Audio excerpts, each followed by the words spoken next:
नमस्कार, एक बार फिर से आप सभी का स्वागत है। इस वीडियो के माध्यम से मैं Punjab and Haryana high court का एक बहुत ही यूजफुल जजमेंट आप लोगों के साथ शेयर करने वाली हूँ। संबंधित मामला जो है उसमें पति पत्नी के विवाद में पत्नी ने पति पर झूठे आरोप लगाकर मामला दर्ज कराया था। जैसा कि बहुत आम बात होती जा रही है झूठे आरोप लगाकर मामला दर्ज कराना। इस मामले में था कि पत्नी का किसी और के साथ अफेयर था और पति पत्नी दोनों अलग रह रहे थे और फिर पत्नी ने अपने पति के खिलाफ मामले दर्ज कराए थे। इसके बाद पति ने हाई कोर्ट में याचिका लगाई और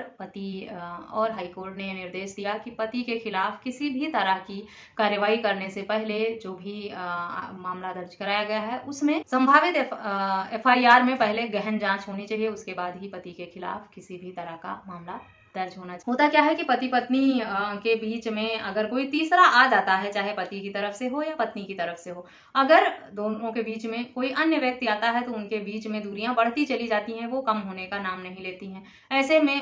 जब उसका पार्टनर ये विरोध करता है नाजायज संबंध को लेकर, नाजायज रिश्ते को लेकर, तब विरोध होने के बाद जो पार्टनर है वो उसके खिलाफ झूठे आरोप लगाकर मामला दर्ज करा देता है। जैसे पत्नी अगर एडल्ट्री में है, किसी के साथ रिलेशनशिप में है और पति अपना घर बचाने के लिए वापस बुलाने की कोशिश करता है, समझाता बुझाता है, या फिर जब बात समझाने बुझाने से नहीं बनती है तो कई बार पति डराते धमकाते भी हैं कि वो उन्हें चैन से जीने नहीं देंगे, उनकी जिंदगी खराब कर देंगे, वो उनकी पत्नी है, शादी हुई है, किसी और के साथ कैसे रह सकती हैं, अगर वो वहां नहीं रह सकती तो फिर कहीं और भी उन्हें सुख से चैन से नहीं रहने दिया जाएगा। इस सब तरह की बातें पति करते भी हैं सिर्फ इसलिए कि उनकी पत्नी उनके पास वापस आ जाए। शायद वो अपने सेल्फ रिस्पेक्ट पे इस बात को लेते हैं या अपना घर वापस बसाना चाहते, जो भी वजह हो, लेकिन अपनी पत्नी को वापस पाने के लिए पति सुलह समझौता से लेकर डराने धमकाने तक के सारे हथकंडे अपनाते हैं। और ऐसे में जब पत्नियों को ये लगता है कि अब उनके ऊपर खतरा मंडरा रहा है, उनका पार्टनर जो है, पति है, जो पहले से शादीशुदा थी, तलाक लिया नहीं था, रिलेशनशिप में आ गई, तो अब उनको लगता है कि अब उन्हें अपने बचाव में क्या करना चाहिए। तो सबसे पहले लोग क्या करते हैं कि अपने लिए सुरक्षा की मांग करने पहुंच जाते हैं हाई कोर्ट की उनकी जान को खतरा है, क्योंकि वो लिव इन रिलेशनशिप में रह रहे हैं। लिव इन रिलेशनशिप में जो है वो शादीशुदा जोड़ों को बहुत रेयर ही केस में सुरक्षा दी गई है। लेकिन अगर पत्नी हाई कोर्ट में जाती है, सुरक्षा की मांग करती है, तो उसकी सुनवाई तो होती ही है। इस मामले में भी पति ने अपनी सुरक्षा की मांग करते हुए याचिका लगाई थी और पति के खिलाफ गंभीर धाराओं के अंतर्गत मामला दर्ज करा दिया था। फिर पति ने अपने हक अधिकारों का हवाला दिया, दुहाई दी और हाई कोर्ट में याचिका लगाई कि झूठे मामले उस पर लगाए गए हैं, उसे फंसाया गया है, ऐसा कुछ भी नहीं है, उसकी पत्नी खुद एडल्ट्री में है। और जब इस सब तरह के बाद दोनों पक्षों को देखते हुए, समझते हुए हाई कोर्ट को ये लगा कि क्योंकि पत्नी किसी अन्य व्यक्ति के साथ रिलेशनशिप में है और वो अपने उस रिश्ते को बचाने के लिए शायद अपने पति को फंसाने का प्रयास कर रही है उसे, ताकि वो अपने जो अपना रिलेशनशिप है उसे प्रोटेक्ट कर सके और उसके साथ रह सके और उसका पति उसे परेशान ना कर सके। इसीलिए इस मामले में हाई कोर्ट ने पति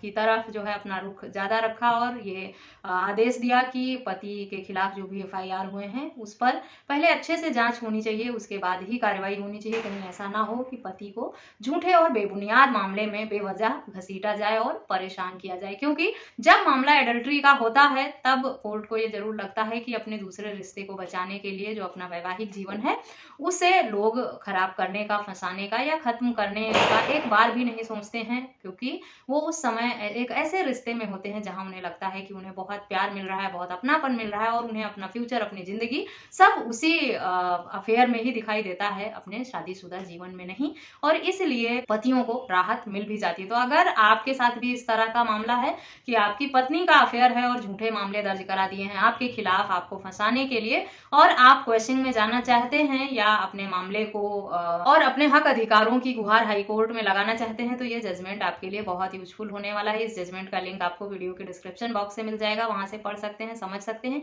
कि किस तरह से हाई कोर्ट ने इस बात को ध्यान में रखते हुए आदेश दिया कि किसी निर्दोष और बेगुनाह को बेवजह कोर्ट में घसीटा ना जाए। पति लोग ज्यादातर ये कहते हैं कि पत्नियों के हक में ही फैसले हो रहे हैं, पतियों की सुनवाई नहीं हो रही। आप कैसे कह सकते हैं कि पतियों के हक में फैसले नहीं होते हैं? इस मामले को पढ़िए, समझिए और देखिए कि न्यायालय ने पति के पक्ष को कितनी गंभीरता से लिया है और पति के हक अधिकारों का, उसकी सहूलियत को ध्यान में रखते हुए इस तरह का आदेश हाई कोर्ट का आया है। आशा करती हूँ ये वीडियो आपके लिए यूजफुल होगी। इस जजमेंट का लिंक वीडियो के डिस्क्रिप्शन में है, वहां से आप पढ़ लें। वीडियो को सुनने के बाद, पढ़ने के बाद अगर आपके आगे मन में कोई सवाल आए तो आप मुझे ईमेल, व्हाट्सएप या कमेंट करके जरूर पूछें। मुझसे संपर्क के सभी माध्यम आपको वीडियो के डिस्क्रिप्शन बॉक्स से मिल जाएंगे। अगर मेरी वीडियो पसंद आए तो मेरे चैनल को सब्सक्राइब करके बेल आइकन को प्रेस करना बिल्कुल भी ना भूलें। इस वीडियो में बस इतना ही, मिलते हैं नेक्स्ट वीडियो में, तब तक के लिए थैंक यू एंड बाय।